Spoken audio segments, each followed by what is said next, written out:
Indore high court में एक जनहित याचिका लगाई गई थी, जिसमें इंदौर आरटीओ के द्वारा जिस तरह से प्राइवेसी का उल्लंघन किया जा रहा था, उसको लेकर जनहित याचिका लगाई गई थी, जिस पर कोर्ट ने आदेश जारी करते हुए जानकारियों को हिडन करने के आदेश जारी कर दिए हैं। इंदौर हाईकोर्ट में एक जनहित याचिका लगाई गई थी, जिसमें याचिकाकर्ता ने इस बात का जिक्र कोर्ट के समक्ष किया था कि इंदौर आरटीओ के द्वारा नंबरों के माध्यम से विभिन्न लोगों की जानकारी को सार्वजनिक किया जा रहा है। नंबर के आधार पर उसके घर का पता आसानी से निकाला जा सकता है, जिसके कारण उसकी प्राइवेसी का उल्लंघन हो रहा है।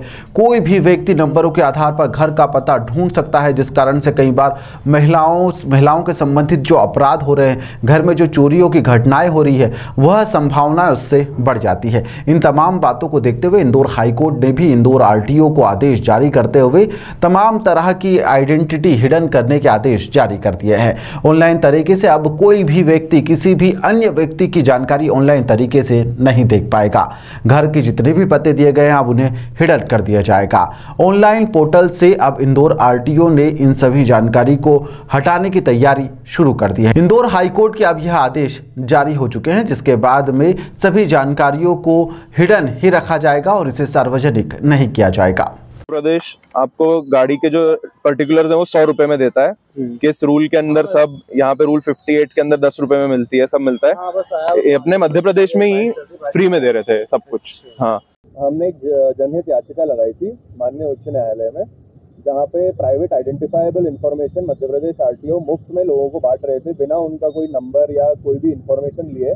इसका बहुत तरीके से दुरुपयोग हो सकता था, जैसे औरतों की सुरक्षा के मामले में, जैसे फ्रॉड के मामले में, जैसे चोरी चपाटी के मामले में। कोई भी व्यक्ति आपका बस रजिस्ट्रेशन नंबर से आपकी गाड़ी के आपके घर पहुंच सकता है। मान लीजिए कोई हिट एंड रन का केस है, रैश ड्राइविंग का केस है, किसी भी आदमी को इससे आपत्ति हुई तो वो सीधे आपके घर आके आपसे विवाद कर सकता है, जो कि गलत बात है। जहाँ पे असली तरीके से आपको पुलिस के पास जाके वहाँ कंप्लेन दायर करनी चाहिए। ये मध्य प्रदेश के लोगों को कानून को अपने हाथ में लेने की क्षमता देता है, जो कि गलत है। और इससे जिस आदमी की इंफॉर्मेशन भी दी जा रही है, उस आदमी की प्राइवेट आइडेंटिफाइबल इंफॉर्मेशन का उल्लंघन किया जा रहा है, जिसके लिए हमने जनहित याचिका लगाई थी, जिसमें 1 महीने पहले हमने मध्य प्रदेश आरटीओ को एक रिप्रेजेंटेशन भेजा था, जिसका जवाब नहीं आया था, जिसके बाद ये याचिका लगी थी।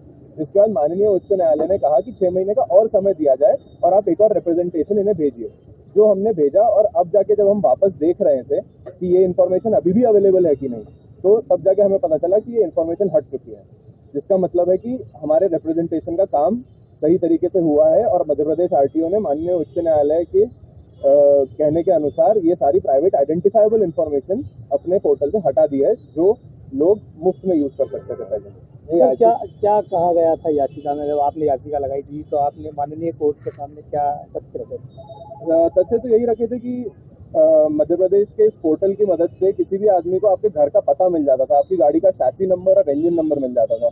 जिससे पहले तो औरतों की सुरक्षा के लिए बहुत बड़ा ये दिक्कत थी, क्योंकि इससे कोई भी आदमी बस उसको उस औरत की गाड़ी का नंबर देखना और उसको उसके घर का पता मालूम है, इससे वो पूरी तरीके से रेकी कर सकता है और इससे गलत काम भी बढ़ सकते हैं।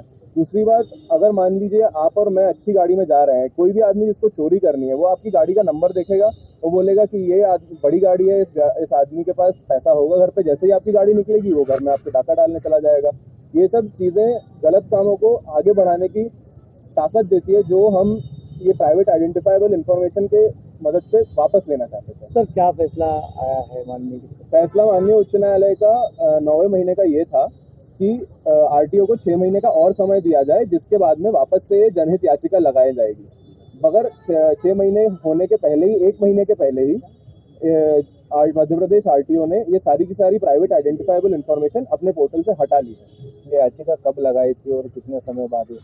ये याचिका 8वें महीने में लगी थी 23 के, और इसका फैसला 1 से 2 महीने के बीच में आ गया था, जिसमें हमें 6 महीने को इंतजार करने को कहा गया था, जिसके पहले ही एमपी आरटीओ ने सारी की सारी इंफॉर्मेशन अपने पोर्टल से हटा दी। जी, मेरा नाम अधिवक्ता यश दीक्षित, मध्य प्रदेश हाईकोर्ट और मध्य प्रदेश के डिस्ट्रिक्ट कोर्ट में कार्यकारण करता हूँ। आपने लगाई याचिका? जी। ताज़ा खबरों के लिए सब्सक्राइब करें JSR टाइम्स और साथ ही नोटिफिकेशन पाने के लिए बेल आइकन को दबाएं।